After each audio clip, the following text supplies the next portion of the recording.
Hey guys, it's Will here, and as I mentioned in my last battle report, the one against Sam's Demons, the rematch, we are off to a tournament soon, 40k Gaming's COG Old School Tournament, and I want to make just a quick video talking about this tournament for two reasons really. Firstly, it's quite an interesting format, not one I've seen before, so I thought you guys might be interested to hear a bit more about it, but also just to you know sort of as an intro and a primer to some of the battle reports that I'm going to be doing, because obviously in the warm up to the tournament I'm going to want to play some games using the rules, get practice with the army I'm using. So yeah, that's the sort of things I'm going to be doing bat reps on a little bit for the next month or so. So COG Old School. COG is just Challenge of Generals. It's 40k Gaming sort of standard tournament naming system. They have a COG 2K, a COG 1750, a COG doubles, and COG Old School is the latest in a line of successful tournaments they've run. It's the old school bit is to do with the way the armies and the missions are going to play. It's really taking things back to the way they were in like 4th and 5th edition. So we're talking single force organisation chart. So 2 troops, 1 HQ compulsory, and then optional of 1 more HQ, 4 more troops, and then 3 each of fast attacks, elites, and heavy supports. So the standard combined arms detachment, or standard force organisation chart as it was known back in the day.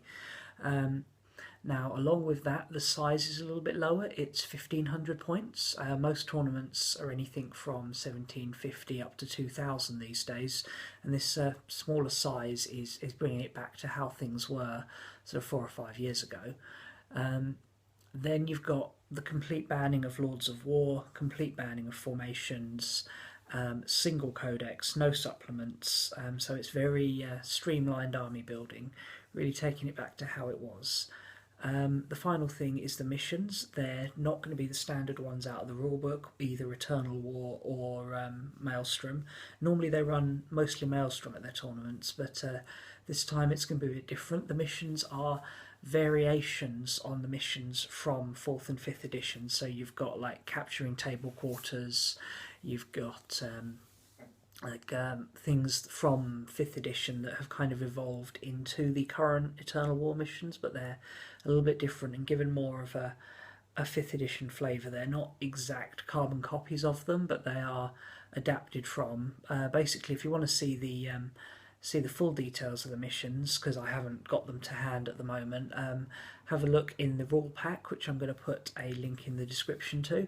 I'll also have a link down there to where you can buy tickets from, because there's still a few places left. So, if anyone out there is free in Colchester on the 25th of September, I think it's 25th, 24th, 25th, something like that. It's the last Sunday in September. Last Sunday in September this year. Free for the whole day, and fancy joining in with the tournament, then check that out. It's only 15 quid to come down. You get a small lunch provided, and 4 games of 40k. Due to the smaller size of missions, they're reckoning they can squeeze in 4 games in the day, which will be cool. It's a little bit more than you normally get in a standard one-day tournament. So, the missions themselves, there's going to be one that is basically kill points, but with bonus points for scoring the centre objective, from what I remember. One where it's essentially capture the flag, which at the end of the game you're going to score 3 points for your objective, 6 points for your opponent's objective, but there's going to be one more in the middle that you score a point at the end of every player turn for, so it's not going to sort of always end in a draw like it used to. It's going to be one that's straight up kill points, and then one where you've got three objectives along the centre line. So one bang smack in the centre, and then one, I think it's either 12 or 18 inches either side of it, again along the centre line. So a little bit different to what we usually play, which is Maelstrom. So you might see some different sort of missions coming up. So look out for those on the channel. That's sort of the tournament itself. Now, I had a few little thoughts on how this is actually going to affect the various armies, because obviously it's quite a different way to build in your army than what we're used to these days, where you bring allies and lords of war and formations, multiple CADs, anything like that. So I think the armies that are going to suffer the most are the armies, obviously, that rely most on those. So the Tyranids. Last tournament we played was the COG 1750. I faced Tyranids in the opening game, and the guy had 5 flying hive tyrants. The overall winner of the tournament was another Tyranid player with multiple flying hive tyrants, and that was all brought about by I think he was running the Skyblight formation, so he could have respawning gargoyles and all these flyers. And while, yeah, you can still squeeze in 2 Flyrants and 3 Harpies into a standard force organisation chart, Tyranids are going to lose their Skyblight.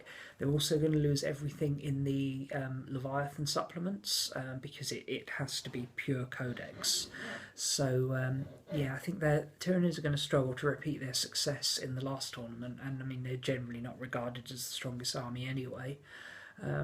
Imperial Knights are actually completely unplayable because they're considered Lords of War, they're super heavy vehicles, so as I understand it, you're not going to be able to bring an Imperial Knight army, so yeah, bad luck anyone out there who plays Knights.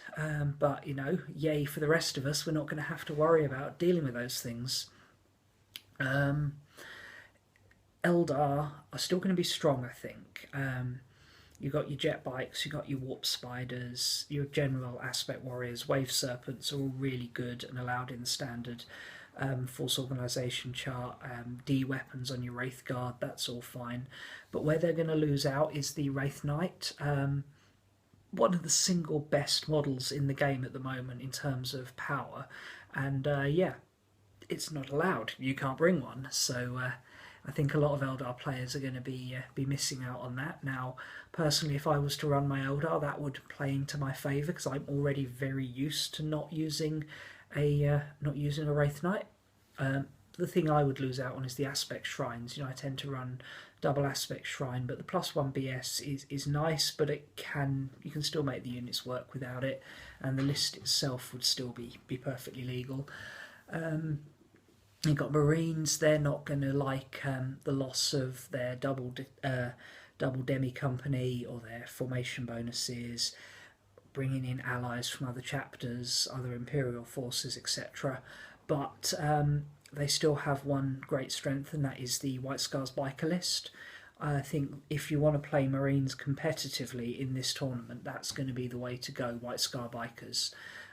Not that necessarily everyone who brings Marines is going to want to do that, but I think that's going to be the strongest Marine build. Other than that, you know, a good balanced army bringing a decent amount of Grav and Centurions, that type of thing. Who else? Necrons. Necrons are going to miss the Decurion. They were the original masters of the Decurion detachment. Reroll on your reanimation protocol, and then the Wraith, not reroll, +1 on your reanimation protocol, and then the Canoptic Harvest giving Wraiths reanimation.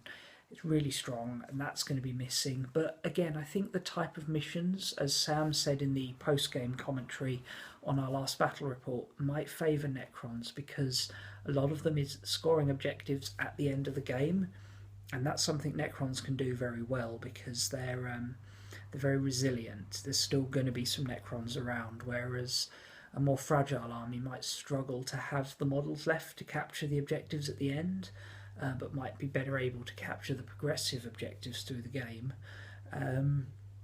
Necrons can still be there at the end. What else? Chaos, I think, will not suffer much at all because they don't really have any good formations. The one thing they will sort of struggle with is the ability to splice in demon allies, and the loss of the Chaos Knight as well. Now that you can actually take a Chaos Renegade Knight, he's not going to be included, but you know, generally Codex Chaos Marines isn't particularly strong, but it's not going to lose out a lot because it doesn't have formations and Lords of War in the Codex. Orcs won't suffer much at all because the Orc Horde detachment, taking that at 1500 is not really going to be a thing anyway. You just need too many models for it. I mean, in theory you can do it, but you would, you know, really be squeezing to do it. So I think orcs are going to be one of the least affected by it, because a standard orc list usually does just use one combined arms detachment. You might see orc players who like to take two, so you can get more pain boys and mechs in there for the Feel No Pain and the custom force field. And I know I would quite like to have run double pain boy in my list, but double pain boy and a mech. But generally, orcs don't gain a lot from formations, so and their one Lord of War, the Stomper, is vastly overpriced. So orcs aren't gonna suffer too much. I suppose Gazgal's a Lord of War too, but again, he's a bit overpriced, and generally, I'm seeing orc players preferring mechs and pain boys over war bosses at the moment. But Gazgal's still got his place, but yeah, he'll be a loss in this one. I think that's most of the armies. Dark Eldar, I don't think you'll see Dark Eldar, for the very simple reason that you only ever see them taken as an allied detachment. And no allies, so I think Eldar players who are used to taking a Dark Eldar detachment will just have to adapt and work without them. So as you can see, a lot of the very strong builds in a lot of the top tier armies are not going to be allowed in this tournament because of the design, and I think that's intentional, to level the playing field a bit. Not saying that this is how 40k should always be played, but it's a nice variation to give us something a bit different. And what this is going to do is bring in some of the lower tier armies like Orcs and like Chaos, and to a lesser extent Demons, I suppose, although they've got some nice formations, so maybe not. But certainly Orcs and Chaos and Imperial Guard, who will struggle in the current competitive meta, might be a little bit stronger, because they're not going to have to deal with the other army's formations and the other army's Lords of War. I mean, particularly, I'm thinking my Orcs here, we got nothing that can deal with an Imperial Knight at range. Tank Busters just don't put out enough firepower to do it. And that's really our one reliable way of dealing with it, so not having to worry about Imperial Knights is a big plus for the Orcs. So yeah, should be interesting. At the moment, I'm thinking of running my Orc Cult Speed, because, like I said, it's not going to be as far behind the curve of competitiveness as it would normally be. It's probably my best chance to run them in a tournament, and I've used my Eldar at the last three, so getting something a bit different out there is going to be good. Anyway, thanks a lot for watching. I hope I didn't ramble too much at the end there, and check out the links in the description for full details of the tournament. And thanks a lot for watching. Hope to see you guys again soon, and maybe even see one or two of you there. Bye.